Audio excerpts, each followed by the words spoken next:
1947 में हिंदुस्तान की तकसीम के बाद भारत के हिंदू लीडरों ने वक्ती तौर पर अक़लियतों की हमदर्दियां लेने की खातिर नारा लगाया था कि भारत का कोई सरकारी मजहब नहीं होगा। ये एक सेकुलर रियासत होगी जहां हिंदू, मुसलमानों, ईसाइयों और दीगर मजाहिब के मानने वालों को यकसा हुकूक हासिल होंगे। आईने हिंद में भी भारत को सेकुलर स्टेट करार दे दिया गया, लेकिन अमली तौर पर सब इसके उलट हुआ और भारत में मुसलमानों और दीगर अक़लियतों को मुतासिब हिंदुओं की तरफ से रोजे अव्वल ही से इम्तियाजी सलूक का सामना करना पड़ा। मारूफ सहाफी और अदीब खुशवंत सिंह ने अपनी किताब द एंड ऑफ इंडिया में कहा था, भारत के टुकड़े टुकड़े हो जाएंगे। पाकिस्तान या दुनिया का कोई भी मुल्क भारत को तबाह नहीं करेगा, बल्कि ये अपने आप ही तासुबाना रवैयों की बदौलत खुदकुशी का इर्तकाब करेगा। डॉक्टर अम्बेडकर ने, जो भारत के आइन के मेमार हैं, हिंदू होने के बावजूद कहते थे कि मैं हिंदू की हैसियत से पैदा तो हो गया, इसलिए कि पैदाइश पर मेरा बस नहीं चलता था, मगर मैं हिंदू की हैसियत से हरगिज नहीं मरना चाहूंगा। चुनाचा वो अपनी जिंदगी के आखिरी दौर में बुद्ध मत के पैरोकार हो गए थे। मारूफ भारतीय मुसन्निफा अरुंधति राय ने 23 दिसंबर 2015 को मुंबई में एक तकरीब से खिताब करते हुए कहा, भारत में अक़लियतें खौफ के माहौल में रह रही हैं और तशद्दुद पसंदी के बढ़ते हुए जारहाना रवैयों को अदम रवादारी के छोटे से नाम में नहीं समोया जा सकता। उन्होंने कहा कि हिंदू मजहब में अदम बर्दाश्त बहुत है। इसी वजह से तो भारतीय आइन के मेमार डॉक्टर अम्बेडकर ने हिंदू मत छोड़कर बुद्ध मजहब इख्तियार कर लिया था। भारत की मुमताज सहाफी तौलीन सिंह कहती हैं, भारत में अक़लियतों पर जिस हिसाब से जुल्म हो रहा है, उसने सारी दुनिया में भारत को रुस्वा करके उसके मुंह पर कालक मल दी है।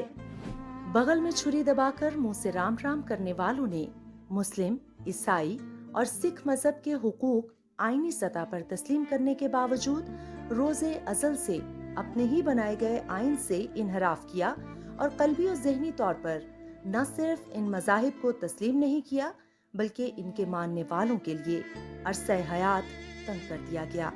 यही वजह है कि अब सेकुलर भारत का असल चेहरा आए रोज वाज़ेह होता जा रहा है और ये तेजी से एक मुतासिब, तंग नजर और तशद्दुद पसंद हिंदू रियासत में तब्दील हो रहा है। भारत में अक़लियतों के खिलाफ हतक अंगेज और इश्ताल अंगेज बयानात दिए जाते हैं, उन पर हमलों, मजहब की जबरी तब्दीली के वाक़यात आम हो रहे हैं। नरेंद्र मोदी ने भारतीय रियासत उत्तर प्रदेश के शहर अयोध्या में बाबरी मस्जिद शहीद करवाई है और उसकी जगह मोदी ने राम मंदिर की फौरी तामीर करवानी है। तंग नजर हिंदुइज्म का जहर पूरे भारत में फैल रहा है और अक़लियतों को मुख्तलिफ हथकंडों से दीवार के साथ लगाया जा रहा है। हिंदुओं का ख्याल है कि अखंड भारत का क़याम उस वक्त तक मुमकिन नहीं जब तक अक़लियतों को खत्म न कर दिया जाए। इन्हीं हालात को देखते हुए अमेरिकी स्टेट डिपार्टमेंट ने यह मसला उठाया है कि भारत में अक़लियतों के साथ नारवा सलूक इख्तियार किया जा रहा है।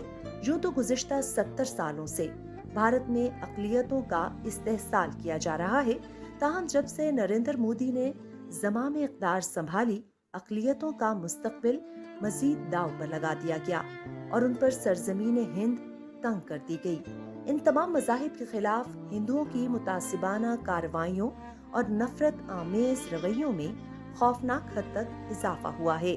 इन्हीं हालात के पेश नज़र खित्ते के तज्जियाकार मोदी सरकार को सेकुलरिज्म के लिए संगीन खतरा करार दे रहे हैं और उनके इक़दामात को सेकुलरिज्म के ताबूत में आखिरी कील के मुतरादिफ करार दिया जा रहा है।